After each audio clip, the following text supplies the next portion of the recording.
तो हम बात करने वाले लेटेस्ट नोटिफिकेशन के बारे में 37/2022 जो सीबीडीटी की नोटिफिकेशन आई है 21 अप्रैल 2022 को। बिल्कुल गाइस लेटेस्ट नोटिफिकेशन है जिसके बेसिस पे पूरा आपको डिटेल में समझाने जा रहा हूं कि किस किस पॉइंट्स पे गवर्नमेंट ने कवर किया गया है उन पर्संस को जो पहले अपनी इनकम टैक्स रिटर्न फाइल नहीं करते थे या नहीं करना चाहते थे, अब उनको भी कवर कर लिया गया है। तो पूरा डिटेल में समझाने जा रहा हूं। वीडियो बहुत ज्यादा इंपॉर्टेंट होने वाली है, वीडियो स्किप नहीं करना है, एंड तक देखना है। नमस्कार, मैं दीपक बैसला आपका स्वागत करता हूं हमारे यूट्यूब चैनल पे। गाइस चैनल पे नए हो तो वीडियोस को लाइक कर दें, शेयर कर दें और साथ साथ चैनल को सब्सक्राइब जरूर करें। नीचे लाल बटन है उसको दबाएं ताकि कोई भी लेटेस्ट वीडियो आए, लेटेस्ट अपडेट्स आए तो वो आपको सबसे पहले मिले और आप उसे मिस ना करें। तो गाइस अब मैं आपको दिखाता हूँ नोटिफिकेशन जो आई है 37/2022 सीबीडीटी की 21 अप्रैल 2022 को। गाइस ये नोटिफिकेशन आई है। इस नोटिफिकेशन में गाइस ये हमारे जो 4 पॉइंट है मैं इनके बारे में आपको डिटेल में समझाने जा रहा हूं। इन 4 लोगों की कैटेगरी को जो है डाल दिया गया है अब इनकम टैक्स के अंदर। बिल्कुल अगर आप इन 4 कैटेगरी में फॉल करते हो तो आपके लिए भी मैंडेटरी है इनकम टैक्स रिटर्न फाइल करना। तो सबसे पहले मैं बात करता हूं कि अभी तक हम लोग जानते थे कि अगर हमें इनकम टैक्स रिटर्न फाइल करनी है, कोई भी पर्सन अपनी income tax return income tax law के हिसाब से अगर फाइल करना चाहता है तो किस बेसिस पे करेगा। जैसे अगर उसकी टैक्सेबल इनकम है, जैसे यहाँ पे हमारा जो पहला पॉइंट है वो क्या है, अगर उसकी taxable income basic exemption limit से ज्यादा होती है, 2.5 लाख हो गई, 3 लाख हो गई, 5 लाख हो गई, जो भी उसका केस है वो डिपेंड करेगा एज पर जो हमारे इनकम टैक्स लॉ में जो भी कैटेगरी है उसकी, उसके बेसिस पे डिपेंड करेगा कि उसकी टैक्सेबल इनकम जो है उसकी बेसिक एग्जम्पशन लिमिट से ज्यादा होती है तो उस केस के अंदर उसको इनकम टैक्स रिटर्न फाइल करना मैंडेटरी है। हमारा सेक्शन 139(1) कहता है, सिंपल। और गाइस इसके लिए मैंने अलग से वीडियो बनाया हुआ है, आप इस वीडियो को मेरी रेफर कर सकते हैं, इसका जो लिंक है नीचे डिस्क्रिप्शन में डाल दिया है। अब जो यहाँ पे जो इंपॉर्टेंट पॉइंट मैं बताने जा रहा हूं, मैं बात करने वाला हूं यहाँ पे 7th proviso to section 139(1). Basically हमारे सेक्शन के अंदर जो हमारा सेक्शन है 139(1) जो हमें कहता है कि आपको इनकम टैक्स रिटर्न फाइल करनी चाहिए, उसी के अंदर हमारे पास अभी 3 कैटेगरीज पहले से।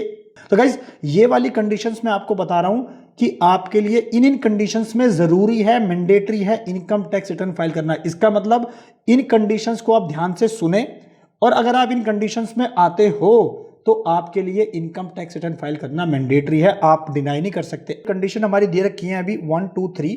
इन्हीं 3 कंडीशंस को अब बढ़ा के 4 कंडीशन इसमें और ऐड कर दिया, यानी कि टोटल हमारी अब 7 कंडीशन इसके अंदर आएंगी। पहले हमारी 3 आती थी, जो 3 मैं आपको बताने जा रहा हूं, अब हमारी 4 कंडीशन इसके अंदर और ऐड कर दी है।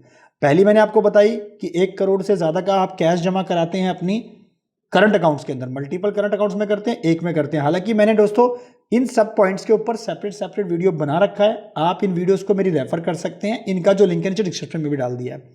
सेकेंडली, अगर आप खर्चा करते हो फॉरेन ट्रैवल के ऊपर 2 लाख से ज्यादा का, अपने लिए करते हो किसी और पसंद के करते हो, आपने खर्चा किया तो उस केस में आपके लिए इनकम टैक्स रिटर्न फाइल करना मैंडेटरी है।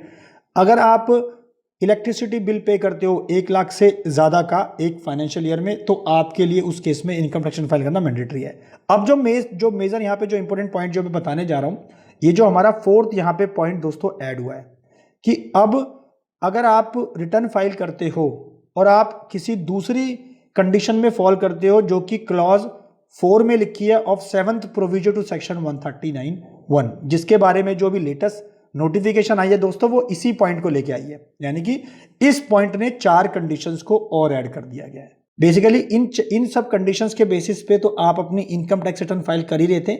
अब इसके अलावा जो 4 कंडीशन है हम वो डिस्कस करने वाले हैं। सो गाइस अगर मैं पहले पॉइंट की बात करता हूं कि अगर आपकी टोटल सेल और टर्नओवर और ग्रॉस रिसिप्ट बिजनेस में आप बिजनेस करते हो और आपकी सेल्स और टोटल जो टर्नओवर है वो 60 लाख से ज्यादा हो जाती है एक फाइनेंशियल में, तो आपके लिए इनकम टैक्स रिटर्न फाइल करना मैंडेटरी है। सो गाइस देखा जाए तो मेरे हिसाब से ये कुछ ऐसा खास पॉइंट है नहीं, क्योंकि अगर आपके पास 60 लाख से ज्यादा की टर्नओवर आप कर रहे हैं तो ऑब्वियसली आपके पास क्या होगा, आपके पास जीएसटी नंबर होगा, आपके पास जीएसटी सर्टिफिकेट होगा, तो उसके बेसिस पे आप अपनी इनकम टैक्स रिटर्न भी फाइल ही कर रहे होगे, राइट। अगर मैं दूसरे केस की बात करता हूं कि अगर आपका प्रोफेशन है, आप किसी प्रोफेशन से बिलोंग करते हैं और आपकी ग्रॉस रिसिप्ट जो है वो 10 लाख से ज्यादा हो जाती है during the financial year. Guys यहाँ पे 10 लाख के बराबर की बात नहीं है, 10 लाख से ज्यादा हो जाती है, मोर देन 10 लाख की बात हुई है ड्यूरिंग द प्रीवियस ईयर, तो उस केस में आपके लिए इनकम टैक्स रिटर्न फाइल करना मैंडेटरी है।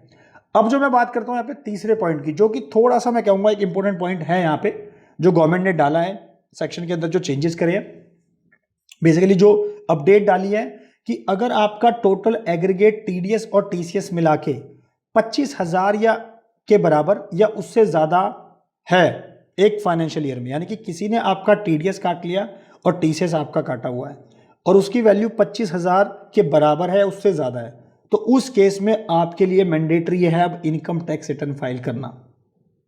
अब यहां पे जो दूसरा केस इसी के अंदर जो पॉइंट बोला गया है कि अगर आप रेजिडेंट इंडिविजुअल है और आपकी एज जो है वो 60 साल के बराबर या उससे ज्यादा है, देखा जाए तो सीनियर सिटीजन को थोड़ी सी राहत यहां पे दी है। सीनियर सिटीजन वाले केस के अंदर क्या बोल दिया गया है कि आपका जो टोटल एग्रीगेट टीडीएस है और टीसीएस है उसको हम यहाँ पे 50,000 काउंट करेंगे, यानी कि टीडीएस और टीसीएस की जो टोटल वैल्यू है वो 50,000 के बराबर है या उससे ज्यादा है एक फाइनेंशियल ईयर में ड्यूरिंग द प्रीवियस ईयर, तो उस केस में उस सीनियर सिटीजन के लिए मैंडेटरी होगा इनकम टैक्स रिटर्न फाइल करना। अदरवाइज बाकी के अदर केसेस में अगर आपकी एज 60 से कम है तो ऑब्वियसली उस केस में जो टीडीएस और टीसीएस की वैल्यू काउंट होगी 25,000 होगी। यानी कि अब जो जिनका टीडीएस पहले कटता था, ज्यादातर क्या होता है गवर्नमेंट इंप्लॉइज जो होते हैं वो अपनी इनकम टैक्स रिटर्न ज्यादातर केसेस में, जो मेरा प्रैक्टिकल एक्सपीरियंस रहा है, वो अपनी रिटर्न फाइल नहीं करते। ज्यादातर केसेस में उनका टैक्स वगैरह भी कट जाता है उनको, बिकॉज ऑफ या तो उनको नॉलेज नहीं होती है, उनको पता नहीं होता ठीक से कि रिटर्न फाइल करनी है कि नहीं करनी। अब उनका अगर टीसीएस कटा हुआ है, टीडीएस कटा हुआ है 25,000 से ज्यादा का, तो अब उनके लिए मैंडेटरी है इनकम टैक्स रिटर्न फाइल करना। अब यहां पे बात करता हूं सबसे ज्यादा इंपॉर्टेंट पॉइंट की कि अगर आपके पास डिपॉजिट्स होते हैं एक या एक से ज्यादा सेविंग अकाउंट में during the previous year. Deposit का दोस्तों यहाँ पे मतलब है चाहे आप डिजिटल पेमेंट ले रहे हो, एनईएफटी कर रहे हो, आरटीजीएस कर रहे हो, यूपीआई ले रहे हो, आईएमपीएस कर रहे हो, कैश जमा करा रहे हो, आपके बैंक में अमाउंट क्रेडिट हो रहा है, डिपॉजिट्स हो रहे हैं और वो डिपॉजिट्स 50 लाख से ज्यादा के हैं गाइस, 50 लाख से ज्यादा के हैं ड्यूरिंग द प्रीवियस ईयर, तो उस केस में यानी कि 50 लाख के बराबर या उससे ज्यादा के हैं ड्यूरिंग द प्रीवियस ईयर, तो उस केस में आपके लिए मैंडेटरी है इनकम टैक्स रिटर्न फाइल करना। पॉइंट के ऊपर थोड़ा सा और प्रकाश डालने की कोशिश करूंगा कि आपने कोई भी क्या करा, 10 लाख का अपने सेविंग बैंक अकाउंट में किसी रिश्तेदार से पैसे मंगा लिए, आपने उससे लोन ले लिया, तो अब वो जो डिपॉजिट आपने लिया है, क्रेडिट जो हुआ है, उसको डिपॉजिट की फॉर्म में यहाँ पे काउंट किया जाएगा। और अगर उसको काउंट करते हैं और इस तरह के जो मल्टीपल डिपॉजिट्स आपके अकाउंट में हुए हैं उन सब की टोटल वैल्यू 50 लाख के बराबर या उससे ज्यादा हो जाती है, तो आपके लिए इनकम टैक्स रिटर्न फाइल करना मैंडेटरी हो जाता है। सो गाइस मैं आपको यही अपडेट देना चाहता था, क्विक अपडेट, कि जो भी हमारे चेंजेस आए हैं रिसेंट हमारे सेक्शन के अंदर अपडेट्स जो आई हैं उसके बारे में बताना चाहता था। तो देखा जाए सरकार पूरी तरह से शिकंजा कसना चाहती है। आशा करता हूँ वीडियो आपको पसंद आई होगी। अगर आपको इस वीडियो से कुछ भी क्वेरी है, कुछ भी सजेशन, तो आप नीचे कमेंट बॉक्स में डाल सकते हैं, हमारी टीम आप तक पहुँच के उसका रिप्लाई करेगी। और इस वीडियो ने आपको कुछ ना कुछ एक वैल्यूएबल इन्फॉर्मेशन दी होगी, कुछ ना कुछ एक सॉल्यूशन प्रोवाइड किया होगा। इसलिए दोस्तों इस वीडियो को हमारी लाइक कर दें, शेयर कर दें और चैनल को सब्सक्राइब जरूर करें। नीचे लाल बटन उसको दबाएं ताकि ऐसे इन्फॉर्मेटिव वीडियो आपको टाइम पे मिलती रहे। Thank you.